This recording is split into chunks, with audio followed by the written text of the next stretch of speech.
Someone just paid $27 million for Michelangelo's sketch of 1 foot.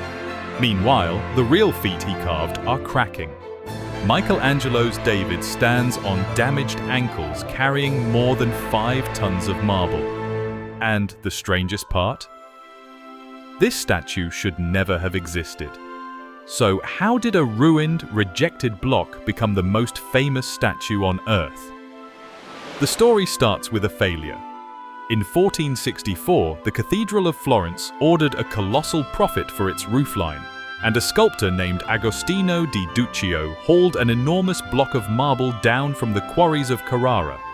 It was not even the good stuff. Second-grade stone, streaked and brittle. Agostino roughed out the legs, ran into trouble and walked away.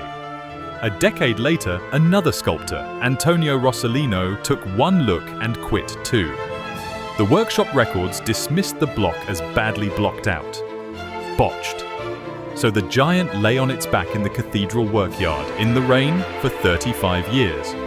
Keep 3 questions in mind. 1. Could anyone still save that stone?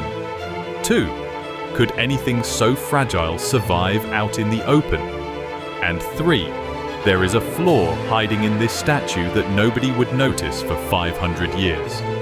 We will get to it. In the summer of 1501, the cathedral board reopened the file on the ruined giant. The sculptor who convinced them was 26 years old, fresh from carving the Pietà in Rome, Michelangelo Buonarroti. On August 16, 1501, he signed the contract. 2 years. 1 giant. He started swinging his hammer on the morning of September 13th, and by every account he barely stopped, carving through rain and cold and sleeping with his boots on. Here is the thing though, he had no choice about the pose. The block was too shallow and too narrow for anything else, so every twist of David's body is a negotiation with someone else's mistake. The damage dictated the masterpiece. And those famous oversized hands and that huge head. Deliberate. The statue was built to be read from far below, high on the cathedral roofline. 17 feet of marble designed for the sky. Except it never got there. When the work was finished, Florence realized 2 things at once. It was far too heavy to lift onto the cathedral and far too good to hide up there anyway. In January 1504, a committee of about 30 artists gathered to decide where the giant should stand, and the guest list is absurd. Leonardo da Vinci, Sandro Botticelli, Filippino Lippi. They chose the political heart of the city, the entrance of Palazzo Vecchio. Moving him took 4 days. At sunset on May 14, 1504, the statue left the workshop through a hole broken in the wall above the door, hanging upright in a wooden frame, rolling over 14 greased beams pushed and winched by more than 40 men. And on the very first night, locals threw stones at it. The statue had enemies before it even had an address. By the way, that block waited 35 years for somebody to believe in it. Subscribing takes about 2 seconds, so if you enjoy stories like this, you know what to do. Now back to the giant, because his troubles were only beginning. David stood outside for 369 years, through rain, frost, and revolutions, and Florence nearly lost him more than once. In 1527, during a riot against the Medici, defenders of the palace hurled furniture down from the ramparts. A falling bench hit the statue and smashed his left arm into 3 pieces. The story goes that 2 teenage boys crept out under cover of darkness to gather the fragments. One of them was Giorgio Vasari, who grew up to write the most famous book on Renaissance art, and yes, he is also the one who told the story. In 1843, restorers tried to clean the statue with hydrochloric acid, which took the grime off along with the marble's protective skin. And by then, the gold was long gone. That is not a metaphor. In 1504, parts of David were gilded, the sling, the tree stump, a victory wreath. Centuries of weather erased every trace, and almost nobody remembers he ever wore gold at all. In 1873, the city finally surrendered and rolled him indoors into a museum hall built around him like a shrine. Indoors, he was supposed to be safe.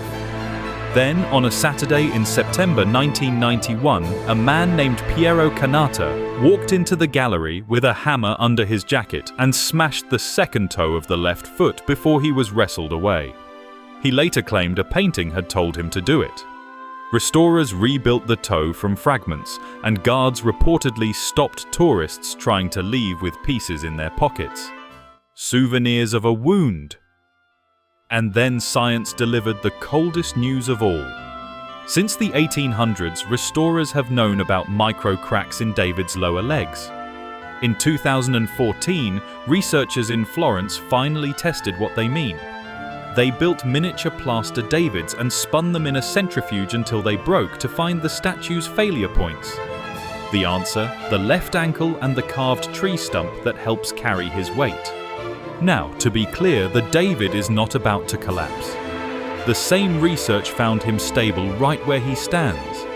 But he leans slightly forward, a tilt he picked up during those centuries outdoors, more than 5 tons balanced on cracked marble in a country famous for earthquakes. In 2014, Italy promised him a quake-proof pedestal. More than a decade later, there is no confirmation it was ever built. So he is monitored around the clock, while more than 2 million visitors a year file past those ankles. Which brings us to the flaw nobody saw. In 1999, a laser scan finally captured that head in full detail. When researchers measured it, they found David's eyes point in 2 different directions, more than 20 degrees apart. The left eye looks at the enemy.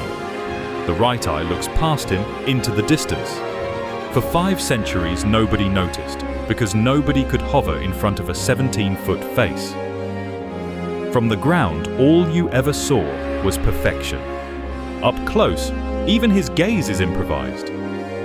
So the rejected block became the most famous statue on Earth, with cracked ankles, a rebuilt toe, a glued arm, and a crooked gaze.